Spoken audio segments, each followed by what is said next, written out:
everyone and welcome back to my channel. I am Balisa and this is Pearls of Mindfulness. On today's video, I'll be doing one of my favorite things to do, which is coloring. As you can see, the color therapy booklet. But I would like to say thank you for everyone who have recently subscribed, and thank you to all the people who watch my videos and share it with their friends and family. Please continue doing that so my channel can grow, and it really motivates me. It makes my heart smile when I see someone has subscribed. It's such a great feeling. And I hope you guys will watch this video and enjoy it. Please like if you did enjoy it and share it with your friends and your families.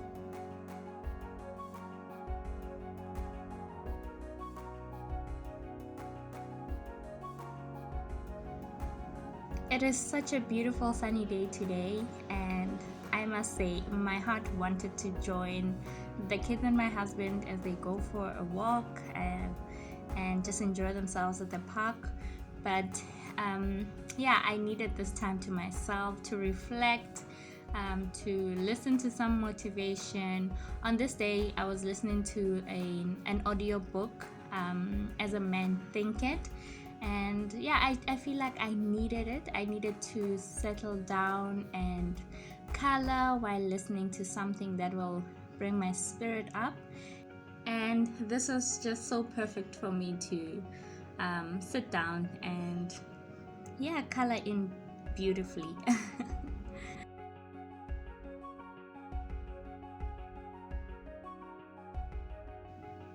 So I was listening to an audiobook. The name of the book is As a Man Thinketh by James Allen. It's such a beautiful book, and it's so tiny. It's really readable. You can read it in a day or 2 days. The audio was 45 minutes from someone here on YouTube, and it was such a beautiful book to listen to as I'm doing whatever I'm doing. It is such a beautiful book. So I'm gonna share a little bit of what the book is about. I'm not actually going to share from my perspective. I will read some pointers that really spoke to me. There's some points where I was listening to it and I had to reflect and think about my thoughts and think about, what are you saying to yourself in your head, Bali? So I'm gonna share some of those with you guys, and I hope they will help you reflect in your thinking, in the things that you say to yourself.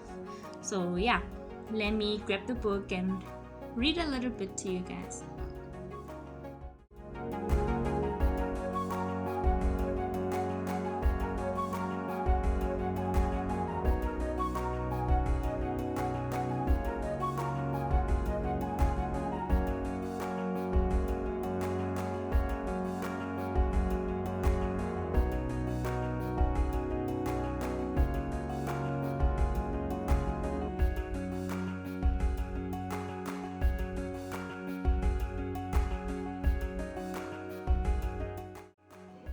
So this book is by James Allen. Mind is a master power that molds and makes, and man is mind, and evermore he takes the tool of thought, and shaping what he wills, brings forth 1,000 joys and 1,000 ills. He thinks in secret, and it comes to pass.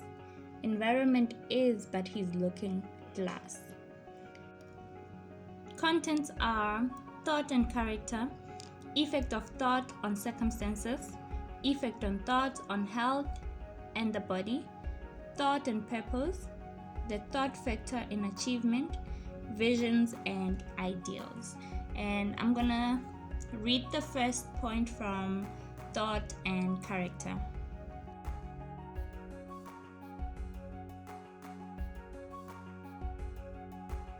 As a plant springs from and could not be without the seed, so every act of a man springs from the hidden seed of thought, and could not have appeared without them. This applies equally to the acts called spontaneous and unpremeditated, as to those which are deliberately executed. Act is the blossom of thought, and joy and suffering are its fruits.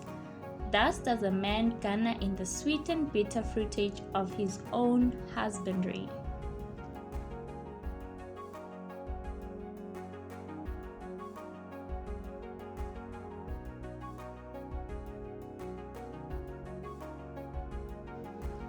A noble and godly-like character is not a thing of favor or chance, but the natural result of continued effort in right thinking, the effect of long-cherished association with godly-like thoughts.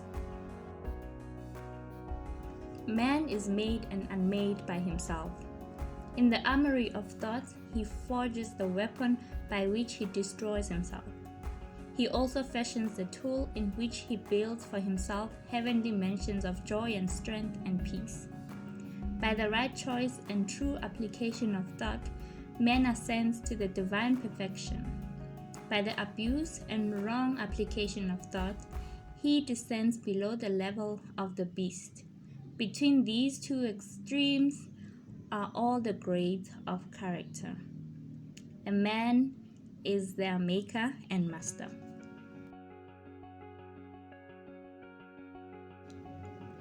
Man's mind may be likened to a garden, which may be intelligently cultivated or allowed to run wild. But whether cultivated or neglected, it must and will bring forth. If no useful seed are put into it, then an abundance of useless seed will fall therein, and will continue to produce their kind.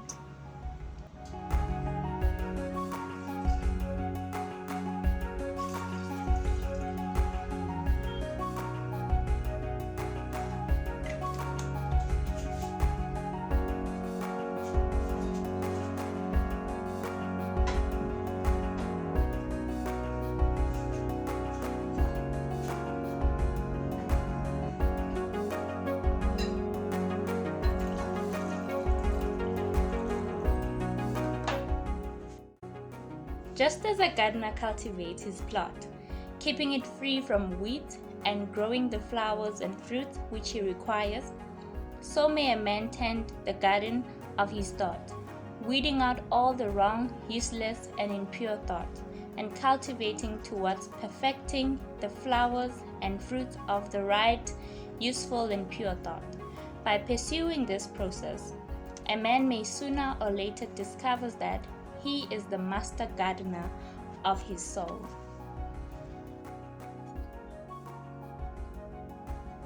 Effect of thought on health and the body. Men will continue to have impure and poisoned blood so long as they propagate unclean thoughts.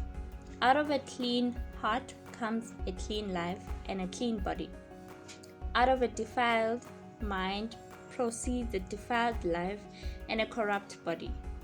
Thought is the fount of action, life, and manifestation. Make the fountain pure, and all will be pure. Change of diet will not help a man who will not change his thought. When a man makes his thought pure, he no longer desires impure foods.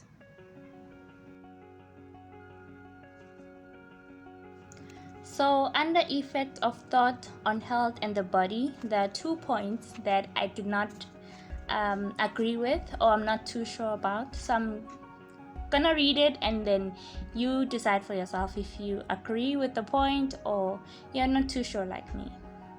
Disease and health, like circumstances, are rooted in thoughts. Sickly thoughts will express themselves through a sickly body. Thoughts of fear have been known to kill a man as speedily as a bullet, and they are continually killing thousands of people just as surely, though less rapidly.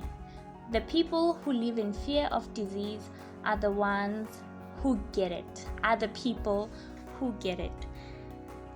The second point is clean thoughts make clean habits. The so-called saint who does not wash his body is not a saint.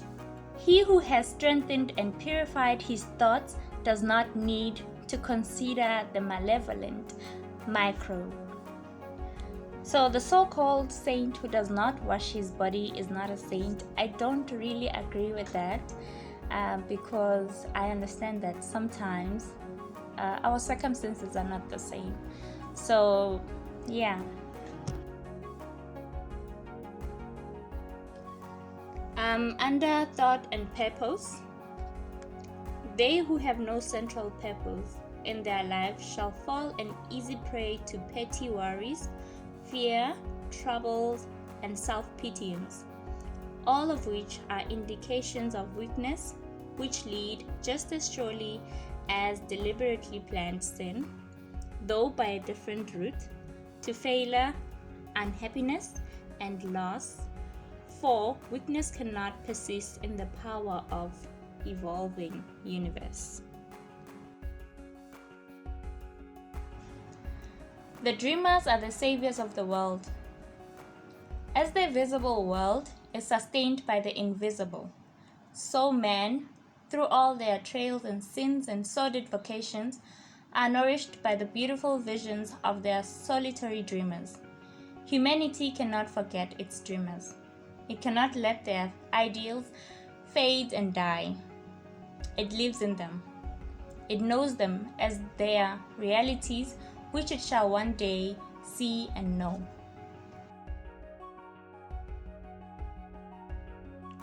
Cherish your visions, cherish your ideals, cherish the music that stirs in your heart, the beauty that forms in your mind, the loveliness that drapes your purest thought, for out of them will grow all delightful conditions, all heavenly environment. Of these, if you but remain true to them, your world will at last be built.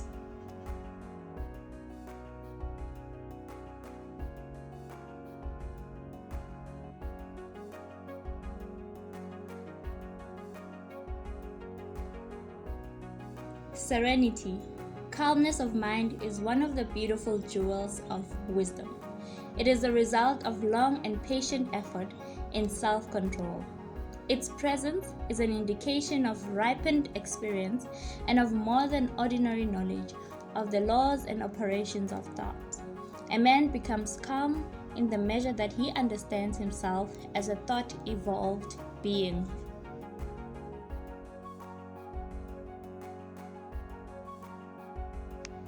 So if you did enjoy this little bit about this book, you can go ahead and search and purchase it for yourself, or listen to an audio. It's really a tiny book. It won't take too much of your time. I enjoyed listening and checking in my life and thinking about my thoughts and how they reflect, even though, sometimes we think our thoughts are really private, it's just me and myself, but they really do come to fruition. They really do come to a life. And is that the life that you want to portray of yourself? Is that the thoughts that you would want to run into your head? But do not hear it from me. Check it out yourself. Read the book, listen to the book, and pay attention to the things that you think about. But from me, please continue to share my videos with your friends and your families, and subscribe if you haven't subscribed, and like if you haven't liked already. Thank you. Goodbye.